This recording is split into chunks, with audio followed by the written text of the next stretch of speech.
Shalom, jumpa lagi kita di minggu pertama bulan Februari tahun 2021. Kita bersyukur hari ini diberikan kesempatan untuk beribadah. Kita persiapkan hati kita untuk beribadah.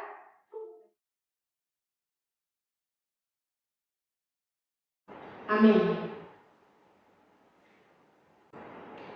Besar dan ajaiblah karya Tuhan, sehingga seluruh bangsa layak untuk memuji dan menyembah Dia.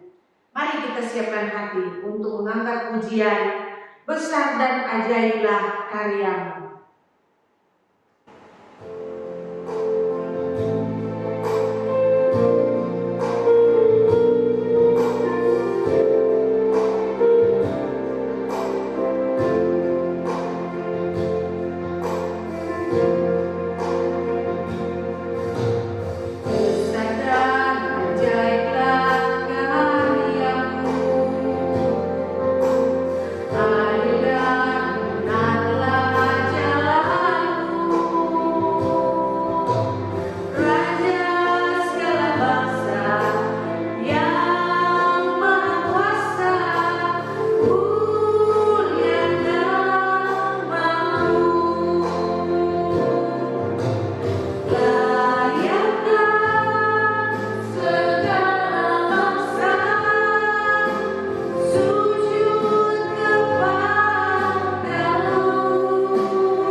Kebaktian kita berlangsung dalam nama Bapa, Anak, dan Roh Kudus.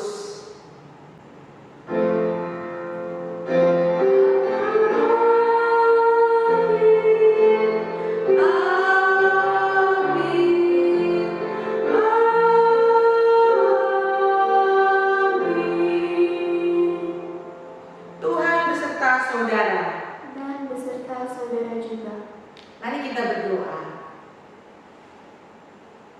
Terima kasih Tuhan untuk kesempatan-kesempatan yang Kau berikan buat kami, sehingga kami layak untuk datang di hadapan Tuhan, beribadah di hadapan Engkau.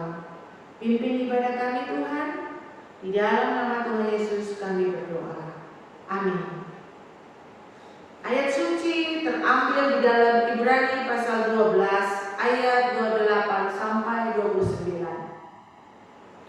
Jadi, karena kita menerima kerajaan yang tidak tergoncangkan, marilah kita mengucap syukur dan beribadah kepada Allah menurut cara yang berkenan kepadanya, dengan hormat dan takut. Sebab Allah kita adalah api yang menghanguskan. Kita akan masuk di dalam pengakuan dosa. Mari kita tunduk kepala, kita datang di hadapan Tuhan, mengaku setiap dosa-dosa kita kepadanya. Bapa di surga, kami datang di hadapan-Mu bersyukur untuk kesempatan ini. Kami diberi kesempatan untuk mengakui, memohon belas kasihan akan dosa dan kesalahan kami ya Tuhan. Hari ini, waktu sekarang ini, kami memohon di hadapan Engkau, biarlah Engkau mengampuni setiap salah dan dosa kami, baik perkataan kami maupun pikiran kami.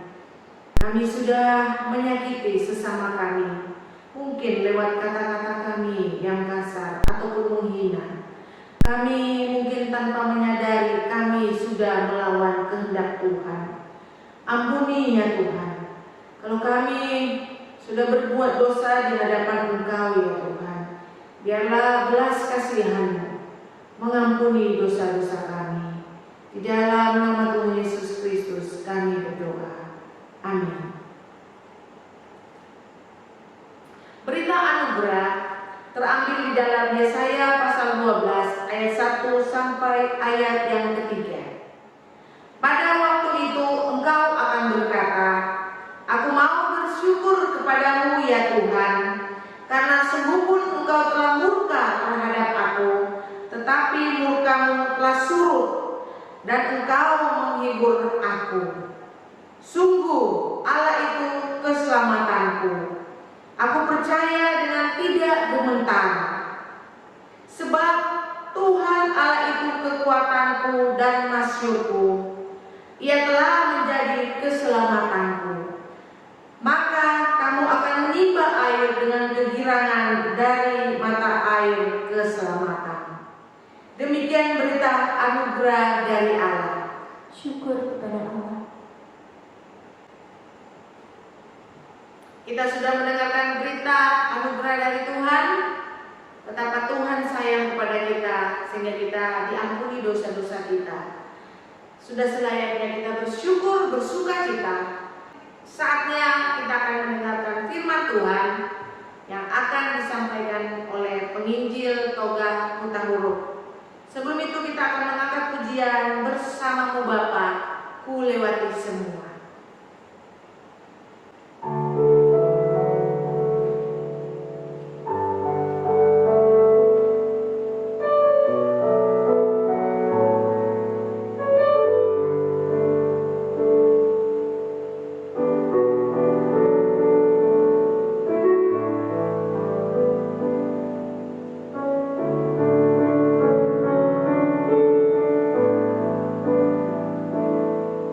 Engkau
mendapatkan pengalaman yang baru dan menyenangkan, seperti mengenal nama buah-buahan, membedakan tabloid, majalah, dan koran, membaca ayat Alkitab, dan menggoreng telur.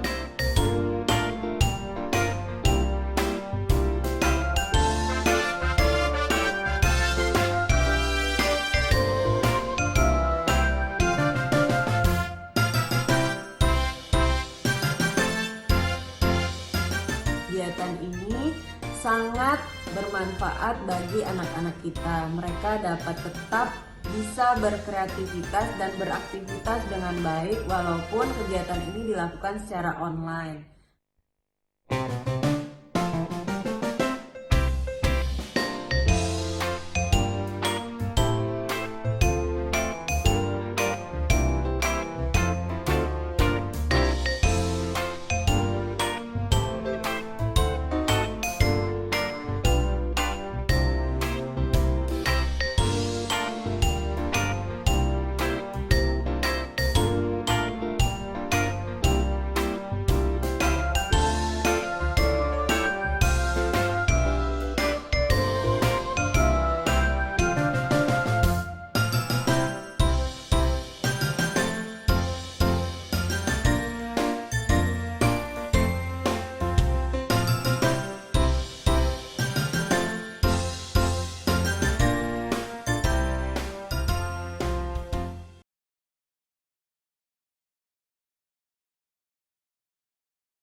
Shalom Bapak Ibu Jemaat kekasih Tuhan. Sungguh bersyukur hari ini kita kembali boleh beribadah dan pembacaan firman Tuhan untuk hari ini terambil dari Matius pasal yang ke-14 ayat yang ke-22 sampai ayat yang ke-32. Demikian firman Tuhan. Sesudah itu Yesus segera memerintahkan murid-muridnya naik ke perahu dan mendahuluinya ke seberang. Sementara itu ia menyuruh orang banyak pulang. Dan setelah orang banyak itu disuruhnya pulang, Yesus naik ke atas bukit untuk berdoa seorang diri. Ketika hari sudah malam, ia sendirian di situ. Perahu murid-muridnya sudah beberapa mil jauhnya dari pantai, dan diombang-ambingkan gelombang angin sakal. Kira-kira jam 3 malam, datanglah Yesus kepada mereka berjalan di atas air. Ketika murid-muridnya melihat dia berjalan di atas air, mereka terkejut dan berseru, "Itu hantu!" Lalu berteriak-teriak karena takut. Tetapi segera Yesus berkata kepada mereka, "Tenanglah, aku ini, jangan takut." Lalu Petrus berseru dan menjawab dia, "Tuhan, apabila Engkau itu, suruhlah aku datang kepadamu berjalan di atas air." Kata Yesus, "Datanglah." Maka Petrus turun dari perahu dan berjalan di atas air mendapatkan Yesus. Tetapi ketika dirasanya tiupan angin, takutlah ia dan mulai tenggelam, lalu berteriak, "Tuhan, tolonglah aku." Segera Yesus mengulurkan tangannya, memegang dia dan berkata, "Hai orang yang kurang percaya, mengapa engkau bimbang?" Lalu mereka naik ke perahu dan angin pun redalah.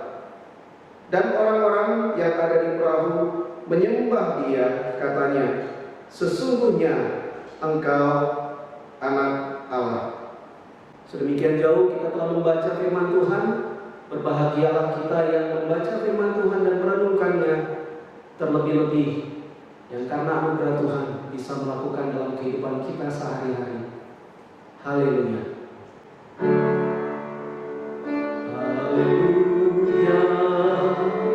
Haleluya. Haleluya.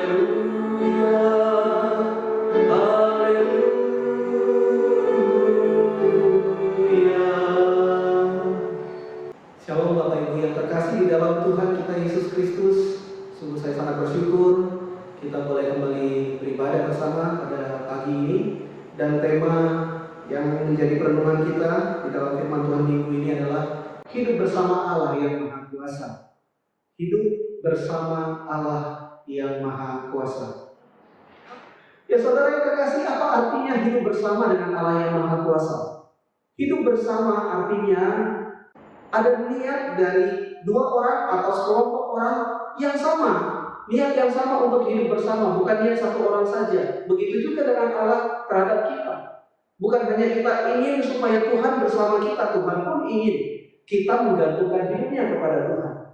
Lalu kalau kita mengatakan hidup bersama dengan Allah yang Maha Kuasa, apakah itu artinya kita ingin Tuhan selalu dampingi saya, selalu lindungi saya, selalu jauhkan saya dari permasalahan, jauhkan saya dari kesulitan, sehingga hidup kita menjadi selalu aman-aman saja tanpa masalah, tanpa cobaan, tanpa ujian? Apakah demikian artinya? Tentu tidak, saudara. Bersama dengan Tuhan itu satu bentuk kebergantungan. Karena kita tahu Dia Maha Kuasa, kita tahu Dia berdaulat atas hidup kita, kita menggantungkan diri kita kepada Tuhan dan kita percaya bahwa Dia tidak pernah meninggalkan kita. Beberapa waktu yang lalu, Kapolri yang baru dipilih, seorang anak Tuhan, sedikit memberikan harapan kepada banyak orang percaya. Saya sendiri juga demikian. Seakan-akan memberikan harapan bahwa nanti ke depannya tidak akan ada lagi diskriminasi, bahwa semua akan diperlakukan sama, ya, tidak ada lagi gereja-gereja yang mengalami penutupan dan lain sebagainya. Tetapi kemudian saya berpikir lagi, kalau Kapolrinya nanti ganti, pemerintah ganti, lalu kemungkinan tidak seperti sekarang ini, bukankah keadaan tidak lebih baik juga? Apakah keadaan yang menunjukkan bahwa segala sesuatunya aman, pasti, terjamin, memberikan ketenangan? Semua serba tidak pasti, saudara, di dalam hidup ini. Tapi satu hal yang pasti, Tuhannya sama. Dan selama Tuhan itu masih bersama-sama dengan kita, selama Tuhan itu masih menjadi tempat bergantung kita, kita akan mendapatkan ketenangan, kita akan mendapatkan keamanan, kita akan mendapatkan kepastian dari Tuhan. Jadi hidup bersama Allah yang Maha Kuasa itu lebih luas daripada dimensi yang tadi sudah kita bicarakan. Bukan berarti tidak ada ujian, tidak ada masalah dan lain sebagainya. Kita belajar dari bacaan kita yang sudah kita baca tadi. Jadi setelah Yesus melayani bersama-sama dengan muridnya, memberikan makan 5.000 orang, hari sudah menjelang malam, orang disuruh kembali. Tempat ini tempat yang sangat sunyi, murid-murid menyuruh agar orang segera pulang. Lalu mereka mengajak Yesus, mari kita menyeberang. Mereka naik perahu. Tapi Yesus mengatakan apa? Tidak, kalian berangkat duluan. Kalian berangkat duluan. Ayat 22, sesudah itu Yesus segera memerintahkan murid-muridnya naik ke perahu dan mendahuluinya ke seberang. Sementara itu ia menyuruh orang banyak pulang. Yesus memerintahkan murid-muridnya naik ke perahu dan mendahuluinya ke seberang. Dalam bahasa aslinya bukan memerintah, Bapak Ibu. Yesus memaksa. Yesus memaksa murid-muridnya pergi terlebih dahulu, lalu dia nanti menyusul. Murid-muridnya tidak setuju. Mereka khawatir. Kenapa mereka khawatir? Karena tempat itu sunyi. Ada kemungkinan kalau Yesus nanti harus lewat darat. Itu juga sangat beresiko kalau para pengikut Herodes akan menangkap dia, karena Yesus tidak disukai oleh kelompok ini. Jadi mereka ingin Yesus bersama-sama dengan mereka naik perahu. Mereka mengkhawatirkan Yesus. Tapi mereka tidak tahu keadaan mereka berikutnya hanya beberapa saat lagi, itu yang seharusnya perlu dikhawatirkan. Kenapa? Karena mereka akan mengalami ancaman yang luar biasa, badai yang begitu besar. Tapi satu hal yang luar biasa, bahwa ternyata Tuhan Yesus terus menyertai mereka walaupun Tuhan tidak terlihat. Yang pertama kita pelajari di sini adalah murid-murid ketika mereka hidup bersama dengan Allah yang Maha Kuasa, bukan berarti tidak ada masalah, tetapi mereka hidup selalu disertai oleh Tuhan walaupun Tuhan kadang-kadang tidak menampakkan dirinya. Tidak.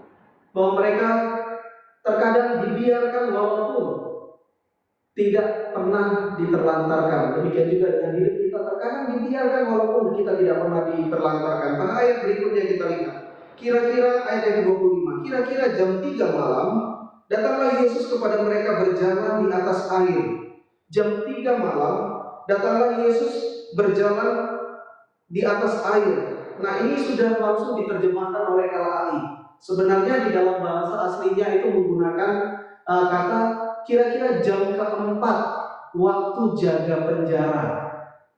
Kira-kira jam keempat waktu jaga Yesus datang. Jadi pada zaman dulu waktu jaga itu jam pertama itu periode pertama itu dari jam 6 sore sampai jam 9 malam. Setiap 3 jam itu pergantian jam jaga prajurit begitu ya. Jam 6 sore sampai jam 9 malam, lalu yang kedua jam 9 sampai jam 24, lalu kemudian jam 24 sampai jam 3, ya, lalu kemudian jam 3 sampai jam 6. Murid-murid sudah berangkat dari maghrib, kira-kira seperti itu. Mereka sudah berangkat di dalam perjalanan di tengah lautan mereka mengalami ombak angin badai yang luar biasa, dikatakan angin sakal. Yesus sudah tahu, dan Yesus membiarkan mereka mengalami angin sakal itu sedemikian lama, saudara. Ya, jadi kira-kira dari jam 3 sampai jam 6 pagi mereka harus mengalami ketakutan yang luar biasa.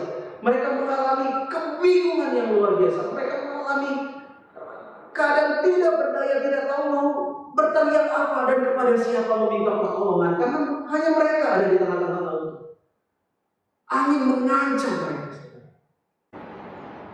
Saudaraku, dibiarkan, tapi satu sisi tidak diterlantarkan, karena pada akhirnya Yesus datang dan berjalan di atas air, menghampiri mereka dan kemudian meredakan badai ini.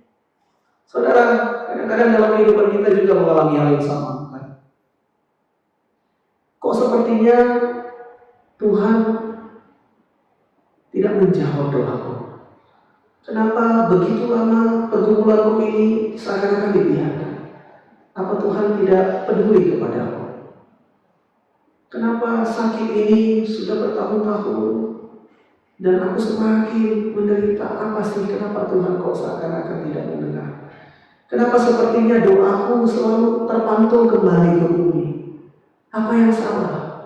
Oh, Tuhan tidak sayang kepadaku, dan lain sebagainya, dan lain sebagainya, dan lain sebagainya. Saudaraku, kadang-kadang kita merasa seakan-akan dibiarkan, tetapi satu hal sebenarnya kita tidak pernah diterlantarkan, karena Tuhan punya tujuan melalui apa yang sedang kita alami. Murid-murid saja di dalam keadaan yang demikian, Yesus sengaja membiarkan, menunda untuk datang menolong. Kalau kita bandingkan dengan Markus pasal yang ke-6, ayat yang ke-48, demikian firman Tuhan. Ketika ia melihat betapa payahnya mereka mendayung karena angin sakal, maka kira-kira jam 3 malam ia datang kepada mereka, berjalan di atas air, dan ia hendak melewati mereka. Yesus membiarkan begitu lama untuk kemudian menolong mereka. Apakah ada di antara kita yang mungkin sedang mengalami hal itu? Kiranya renungan yang kita baca hari ini boleh menguatkan kita bahwa sekalipun kita saat ini mungkin merasa Tuhan membiarkan, Dia tidak pernah melantarkan. Dia tahu, bahkan mungkin Dia sedang berdoa bagi kita dan sedang mempersiapkan jalan keluar bagi kita. Atau mungkin Dia punya satu rencana yang jauh lebih indah yang mampu daripada yang mampu kita pikirkan. Bapak Ibu yang terkasih, yang ketiga yang kita pelajari dari bagian ini, bahwa peristiwa ini menunjukkan bahwa hidup bersama dengan Allah yang Maha Kuasa itu juga adalah hidup yang akan mengizinkan ujian terjadi sampai kita merasa tidak berdaya sama sekali. Hidup yang bersama-sama dengan Allah yang Maha Kuasa adalah hidup yang di dalamnya akan banyak ujian terjadi, dan di dalam itu juga kita benar-benar merasa kita tidak berdaya. Dan ketidakberdayaan itu membuat kita sungguh-sungguh membutuhkan pertolongan Tuhan. Jadi di sini Tuhan mengizinkan para murid mengalami ujian sampai titik akhir kemampuan mereka, kekuatan mereka. Kita tidak bisa lupa bahwa mereka adalah nelayan-nelayan yang berpengalaman, bukan? Dari kecil mereka sudah biasa menolong bapaknya, menolong ayahnya untuk ikut melaut. Ini bukan badai yang pertama yang mereka alami di dalam hidup. Mungkin yang kesekian kali, tetapi mungkin juga ini adalah badai yang terberat. Kita mungkin selalu kita mendengar lagu ya zaman dulu, badai pasti berlalu. Nah, ini mungkin mereka nggak sempat berpikir apakah badai ini mungkin berlalu. Kenapa? Karena mereka begitu takutnya, saudara. Seorang penafsir mengatakan ketika melihat Yesus datang, mereka berpikir itu adalah hantu. Mereka berpikir mereka melihat hantu. Kenapa bisa berpikir demikian? Karena di dalam mindsetnya orang Yahudi, ya, lautan lepas itu adalah simbol kematian. Apa saja bisa terjadi pada saat itu ketika badai angin sakal menghantam, mereka bisa mati saat itu juga. Dan mereka berpikir, wah, kok ada orang berjalan di atas air? Kan tidak mungkin, itu malah melawan hukum alam. Mereka langsung berpikir itu adalah hantu, saudara. Mereka berpikir mereka sudah akan mati pada saat itu. Mereka begitu takut. Tapi justru dalam keadaan yang demikian, pertolongan dari Tuhan itu menjadi sangat berarti. Kalau warna kontras, ya warna terang di dalam background yang terang itu sepertinya tidak terlalu kelihatan. Tetapi kalau semua ini hitam, satu warna kontras kecil saja atau satu cahaya kecil saja itu menjadi sangat berarti. Kadang-kadang Tuhan mengizinkan sampai seseorang berada di lembah kekelaman seperti yang dikatakan oleh Daud, bahkan di lembah bayang-bayang kematian, itu sedikit saja pertolongan Tuhan itu menjadi sesuatu yang sangat-sangat berkesan dalam dan memberikan impresi, memberikan kesan iman yang kuat untuk iman itu boleh tumbuh terus. Pertolongan dalam keadaan yang tidak berdaya itu sungguh sangat berarti. Nah, di balik kisah ini kita juga belajar bahwa selalu ada penyertaan Tuhan di dalam setiap ujian yang kita alami. Tidak pernah Tuhan membiarkan kita berjalan sendiri. Apa saja bentuk penyertaan Tuhan di dalam kisah ini, saudara? Yang pertama, Sudah jelas di dalam ayat yang ke-23 ayat 24. Ketika murid-murid menghadapi angin sakal, Yesus berdoa kepada mereka, berdoa bagi mereka, berdoa untuk keselamatan mereka.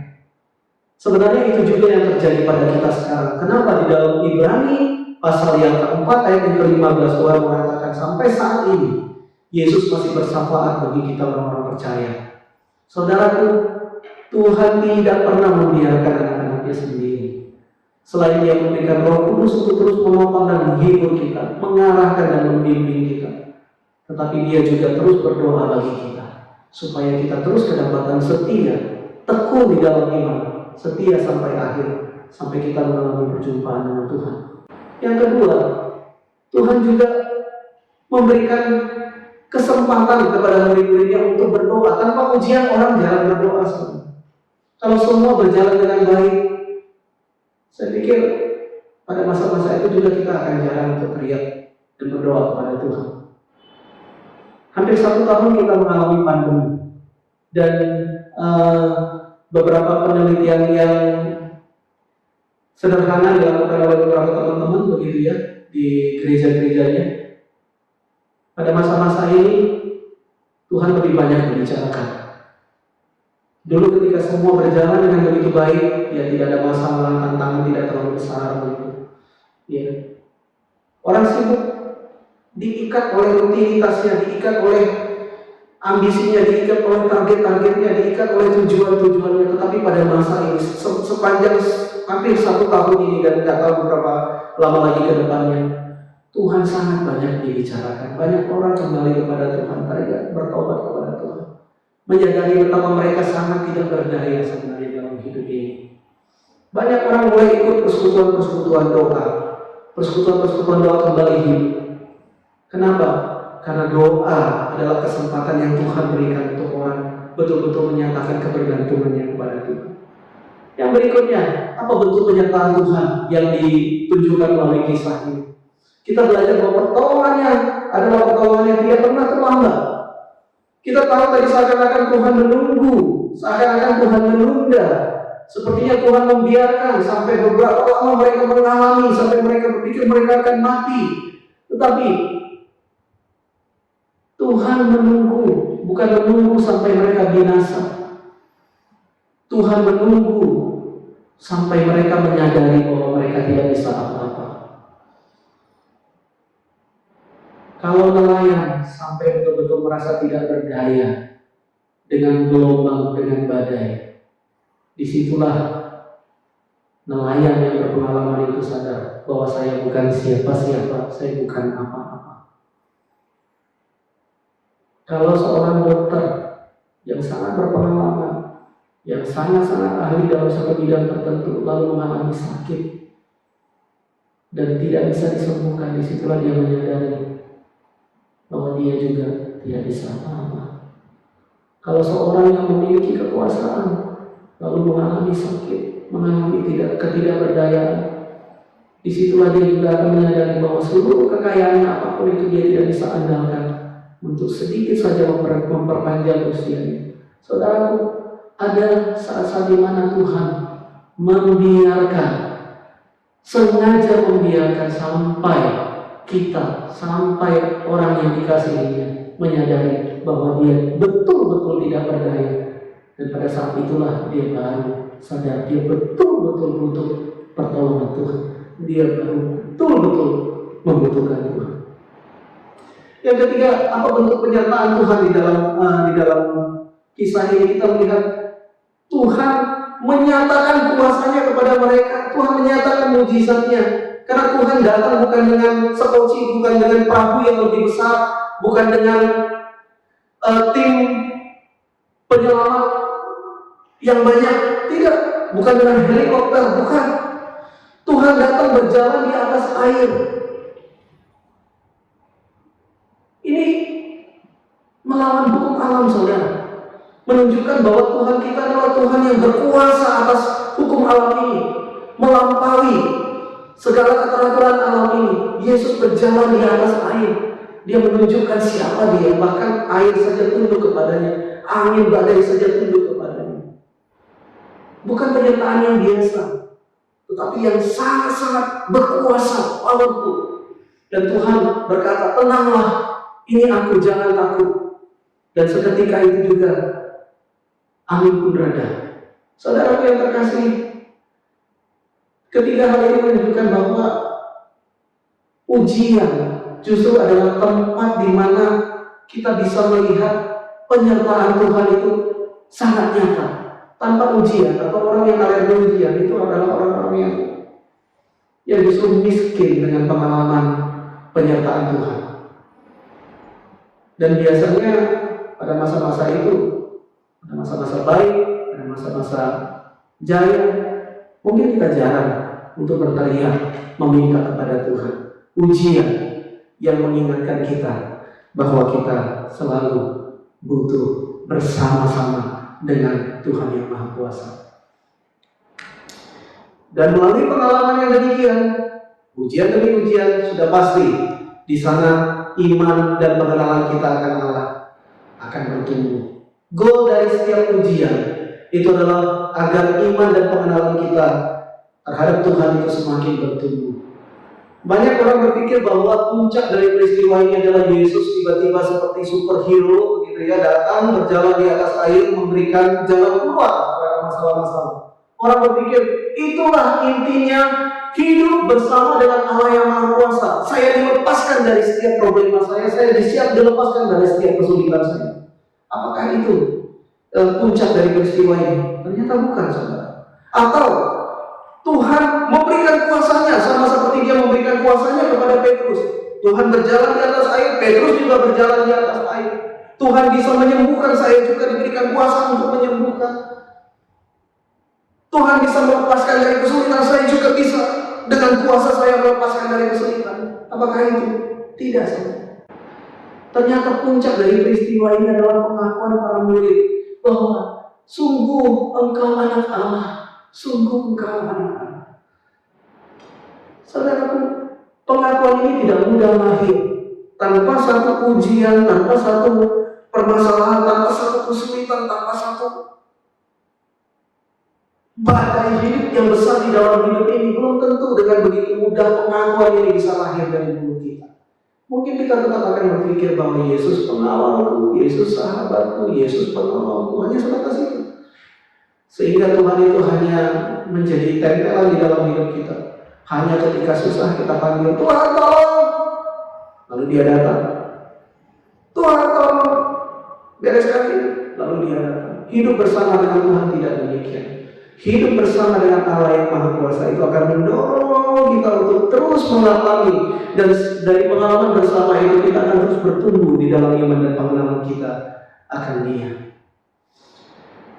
Puncak dari pergumulan iman bukanlah mujizat atau kelepasan, bukanlah masalah selesai, melainkan pengenalan yang lebih dalam dan pengakuan iman yang benar. Itu yang membuat ujian-ujian dan masalah itu menjadi lebih berarti, lebih bernilai. Iman timbul dari pendengaran akan firman, Roma 10 ayat 7. Tetapi tumbuh dan semakin kuat itu hanya bisa melalui penyertaan Tuhan di dalam setiap pergumulan hidup, ujian hidup, kesulitan hidup. Hidup bersama dengan Allah yang Maha Kuasa adalah hidup yang siap untuk mengalami apapun yang Tuhan izinkan. Hidup yang siap untuk terus mempasrahkan diri untuk Tuhan pimpin, untuk Tuhan arahkan seturut dengan kehendaknya. Lalu di dalam pengalaman bersama itu dia akan melihat bahwa benar Tuhan Maha Kuasa. Bukan karena Dia melepaskan saya saja, tetapi karena Dia terus menolong saya bertumbuh di dalam iman dan pengenalan akan Dia. Kiranya kita bisa mengalami hidup yang bersama-sama dengan Allah yang Maha Kuasa, tidak hanya sesuai dengan apa yang kita bayangkan saja, tetapi membiarkan kemahakuasaan Tuhan itu, kedaulatannya itu bekerja di dalam hidup kita seluas-luasnya. Dan semua pengalaman baik yang indah maupun yang buruk, apapun itu yang Tuhan izinkan terjadi, membawa kita bertumbuh terus di dalam pengenalan dan iman yang semakin dekat dengan Dia. Mari kita tundukkan kepala kita berdoa. Bapa di sorga, terima kasih ya Tuhan untuk cinta kasih-Mu. Kami sungguh bersyukur untuk setiap pengertian yang Tuhan berikan melalui firman-Mu. Kami bersyukur cara Tuhan untuk menyatakan penyertaan-Mu, kebaikan-Mu, kemahakuasaan-Mu melalui hidup para murid-murid-Mu ketika mereka harus menghadapi angin sakal. Kadang-kadang kami berpikir bahwa hidup bersama dengan Tuhan yang Maha Kuasa, maka hidup kami adalah steril dari setiap pencobaan, steril dari setiap kesulitan, lepas dari setiap masalah. Atau mungkin seandainya pun masalah boleh terjadi, kesulitan boleh terjadi, tetapi setiap kami berdoa Tuhan akan segera melepaskannya. Tetapi kenyataannya tidak demikian. Engkau ingin bahkan terkadang membiarkan kami untuk mengalami pencobaan yang sedemikian sulitnya, supaya kami mengerti betapa tidak berdayanya kami, betapa kami membutuhkan Tuhan, betapa kami membutuhkan topangan Tuhan, betapa kami membutuhkan penyertaan Tuhan dan jalan keluar dari Tuhan. Dan ujian-ujian yang Tuhan izinkan terjadi itu semata-mata agar iman dan pengenalan kami terus bertumbuh, semakin mengenal Engkau ya Tuhan yang kami sembah. Kiranya Engkau terus menolong setiap jemaat-Mu boleh terus bersetia, bersandar penuh kepada Tuhan, mengandalkan Tuhan, tidak takut menghadapi situasi hidup apapun itu, termasuk pandemi ini. Kami tidak takut sampai kapanpun itu boleh Tuhan izinkan. Kami mohon biarlah Engkau memberikan kekuatan dan ini menjadi pengalaman belajar semua orang untuk lebih disiplin lagi, sehingga semua ini bisa segera selesai. Tuhan tolonglah kami. Terima kasih Tuhan untuk firman-Mu. Kami berdoa di dalam nama Tuhan Yesus Kristus. Amin.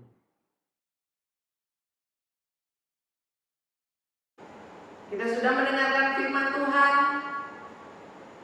Mari kita berdiri bersama-sama untuk pengakuan iman Rasul. Aku percaya kepada Allah, Bapa yang Maha Kuasa, Khalik langit dan bumi, dan kepada Yesus Kristus, Anaknya yang tunggal Tuhan kita, yang dikandung dari Roh Kudus, lahir dari anak darah Maria, yang menderita sengsara di bawah pemerintahan Pontius Pilatus, mati dan dikuburkan, turun ke dalam kerajaan maut. Pada hari yang ketiga, bangkit pula dari antara orang mati, naik ke surga, duduk di sebelah kanan Allah, Bapa yang Maha Kuasa. Dan dari sana Ia akan datang untuk menghakimi orang yang hidup dan yang mati. Aku percaya kepada Roh Kudus, gereja yang kudus dan am, persekutuan orang kudus, pengampunan dosa, kebangkitan orang mati, dan hidup yang kekal. Amin. Kita akan masuk di dalam doa syafaat. Mari kita berdoa. Bapa di surga, Bapa yang kami sapa di dalam anak-Mu, Tuhan kami Yesus Kristus, kami bersyukur untuk hari ini. Kami boleh melihat pemeliharaan Tuhan yang nyata dalam hidup kami. Sampai hari ini, Tuhan selalu menolong kami, melindungi kami, memberkati kami semua. Kami naikkan syukur kepada-Mu ya Tuhan, Allah sumber kehidupan kami, Allah juru selamat kami, penolong kami. Terima kasih ya Tuhan untuk semua anugerah, sukacita, berkat-berkat-Mu yang Kau berikan buat kami. Kami sungguh bersyukur Tuhan untuk kasih karunia yang Kau berikan. Kami juga mau bersyukur untuk jemaat yang berulang tahun di minggu ini, baik Josephine maupun Ria. Kau berkati mereka Tuhan di dalam masa pertumbuhan mereka yang sudah menjadi remaja dan pemuda. Biarlah mereka menjadi pemudi yang takut akan Tuhan, yang setia dan semakin bertumbuh di dalam pengenalan akan Engkau. Kami juga mau berdoa ya Tuhan untuk jemaat yang mengalami sakit karena pandemi sekarang ini. Biarlah Engkau menguatkan mereka ya Tuhan. Tuhan, Engkau adalah sumber kekuatan kami. Engkau juga adalah Allah yang adalah Allah penyembuh kami. Biarlah Engkau juga yang menjamah mereka, menjamah sakit penyakit mereka, supaya mereka disembuhkan dengan kuasa-Mu ya Tuhan. Biarlah Engkau juga berikan mereka kekuatan untuk menghadapi sakit penyakit yang mereka alami. Tuhan, kami juga berdoa untuk jemaat yang mengalami gangguan ekonomi karena pandemi ini. Engkau juga menolong mereka supaya mereka tidak berputus asa, tapi mereka dengan pertolongan Tuhan, mereka terus untuk berupaya untuk memulihkan ekonomi mereka. Tuhan, tolong mereka. Kami juga berdoa ya Tuhan untuk pemerintah negara kami. Engkau terus memberkati Bapak Presiden dan Wakil Presiden, para menteri dan para pejabat-pejabat daerah yang bertugas untuk membangun negara kami. Engkau memberkati mereka Tuhan. Dengan tanggung jawab mereka membangun negara kami. Tuhan, berkati para dokter dan para medis yang terus bekerja keras di dalam menangani pandemi COVID-19 ini. Berkati mereka Tuhan, beri kekuatan, beri perlindungan Tuhan untuk para dokter dan para medis dan para sukarelawan yang terus bekerja keras dalam menghadapi pandemi saat ini. Tuhan, kami juga berdoa untuk yang mengalami banjir maupun tanah longsor maupun duka karena kehilangan orang-orang yang mereka cintai. Engkaulah Allah yang menjadi sumber penghiburan mereka, sumber kekuatan mereka, sumber penyembuh mereka. Biarlah Engkau jamah mereka Tuhan, teguhkan mereka dengan kuasa-Mu. Kasihanilah mereka ya Tuhan. Bapa, kami juga bersyukur untuk berkat-berkat yang Kau berikan untuk kami sampai dengan hari ini. Pertolongan-Mu nyata untuk jemaat Terang Hidup. Terima kasih ya Tuhan. Terpujilah Engkau, Allah yang sudah memberkati kami. Di dalam nama Tuhan Yesus Kristus kami berdoa. Amin. Kita masuk di dalam persembahan. Nats persembahan diambil di dalam Ibrani 13 ayat yang ke-15. Sebab itu marilah kita oleh Dia senantiasa mempersembahkan korban syukur kepada Allah, yaitu ucapan bibir yang memuliakan nama-Nya. Kita boleh memberikan persembahan lewat rekening gereja GKI Terang Hidup yang tertulis di bawah ini, ataupun kita boleh membawanya langsung ke gereja. Tuhan Yesus memberkati persembahan kita. Kita akan mengakhiri ibadah kita pada hari ini. Doa pengutusan dan berkat akan dipimpin oleh penginjil Bapak Toga Hutahuruf. Dan sebelum itu kita akan mengangkat pujian PPK nomor 156, Tuhan Pusakaku.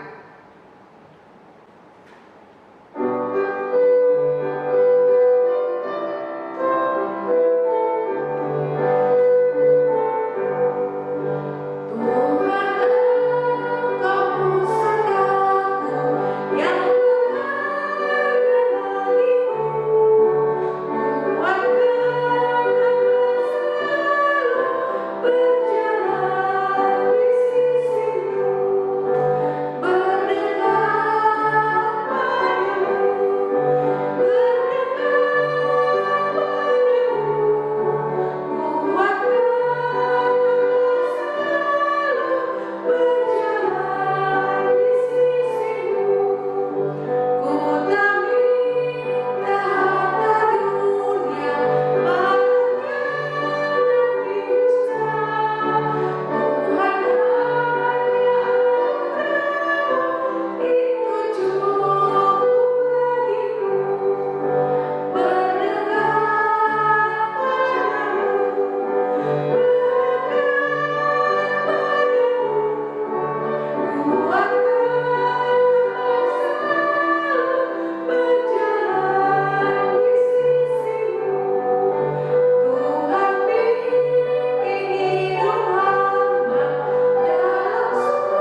yang terkasih, mari kita arahkan hati kita menerima berkat Tuhan. Tuhan memberkati engkau dan melindungi engkau. Tuhan menyinari engkau dengan wajah-Nya dan memberi engkau kasih karunia. Tuhan mengharapkan wajah-Nya kepadamu dan memberi engkau damai sejahtera hari ini sampai selama-lamanya. Amin.